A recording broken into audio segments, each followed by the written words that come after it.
इंद्रदेव ने महिलाओं को मासिक धर्म का श्राप क्यों दिया?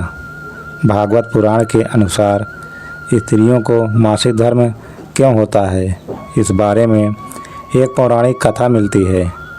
पुराण के अनुसार एक बार बृहस्पति जी, जो देवताओं के गुरु थे, एक बार वह देवराज इंद्र से काफ़ी नाराज़ हो गए। इसी दौरान असुरों ने देवलोक पर आक्रमण कर दिया और इंद्र को इंद्रलोक छोड़कर जाना पड़ा। तब इंद्र ब्रह्मा जी के पास पहुँचे और उनसे मदद की मांग की। तब ब्रह्मा जी ने कहा कि इंद्रदेव, आपको किसी ब्रह्मज्ञानी की सेवा करनी चाहिए, ऐसे में आपके दुख का निवारण होगा। तब इंद्र एक ब्रह्मज्ञानी को व्यक्ति की सेवा करने लगे, लेकिन वो इस बात से अनजान थे कि उस ब्रह्मज्ञानी की माता असुर थी। माता का असुरों के प्रति विशेष लगाव था। ऐसे में इंद्रदेव द्वारा अर्पित सारी हवन सामग्री जो देवताओं को अर्पित की जाती थी, वह ब्रह्मज्ञानी असुरों को चढ़ाया करते थे। इससे इंद्र की सेवा भंग हो गई। तब इंद्र को यह बात पता चली तो वो बहुत नाराज़ हुए। उन्होंने उस ब्रह्मज्ञानी की हत्या कर दी। हत्या करने से पहले इंद्र उस ब्रह्मज्ञानी को गुरु मानते थे और गुरु की हत्या करना घोर पाप है। इसी कारण उन्हें ब्रह्म हत्या का दोष भी लगा। ये पाप एक भयानक दानव के रूप में उनका पीछा करने लगा। किसी तरह इंद्र ने स्वयं को एक फूल में छुपाया और कई वर्षों तक उसी में भगवान विष्णु की तपस्या करते रहे।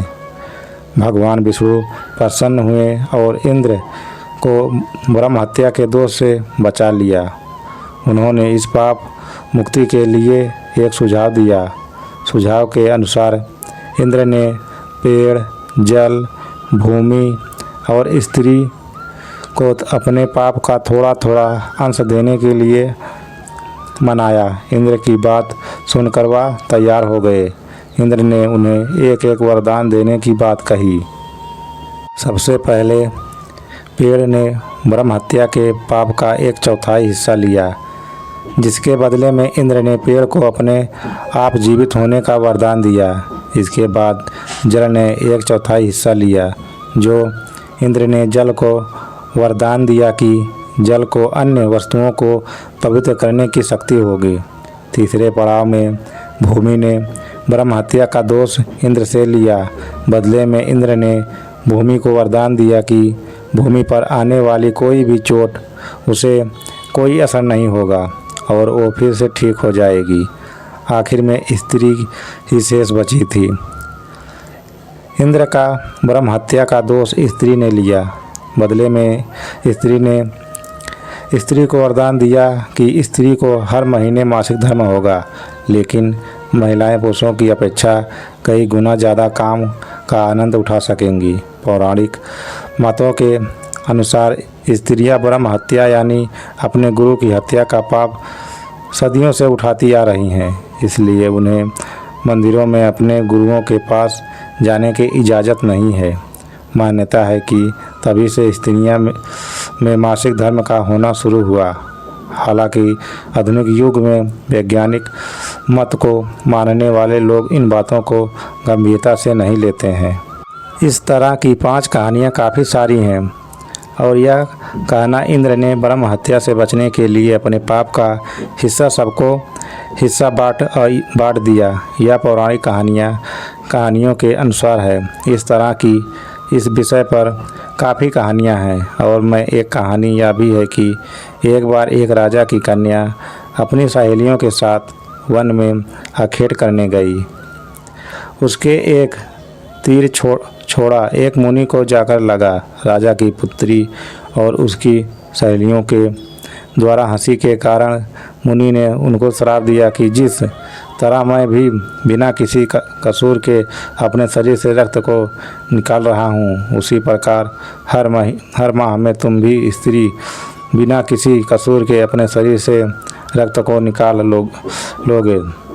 तब जो पीड़ा तुम्हें होगी तो तुम्हें मेरे दर्द का एहसास होगा।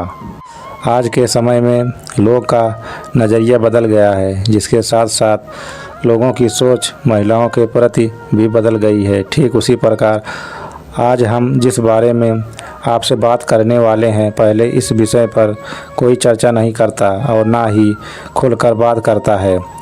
हम बात कर रहे हैं महिलाओं को हर महीने होने वाले मासिक धर्म की, जिसकी पीड़ा से वो हर माह परेशान रहती हैं, लेकिन कभी खुशहाल इस पर बात नहीं कर पाती।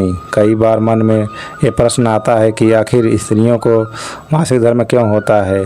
क्या इसका संबंध पौराणिक मान्यताओं से है? आखिर क्या रहस्य है इसके पीछे?